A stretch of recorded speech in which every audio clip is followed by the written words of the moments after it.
এক জীবনে সবার কাছে ভালো হতে পারবে না।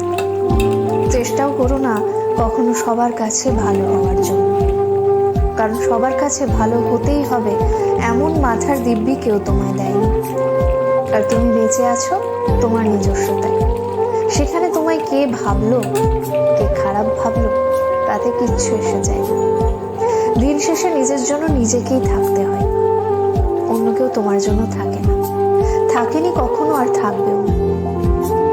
কারো কাছে তুমি ভালো, ভীষণ ভালো, আবার সেই তুমি কারোর কাছে খুব খারাপ, জঘন্য একজন মানুষ।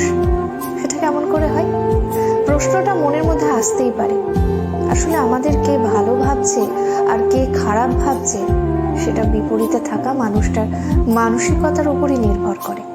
সেই পরিপ্রেক্ষিতে অন্যের মানসিকতার পরিবর্তনের ভার তো তুমি নিতে পারবে না।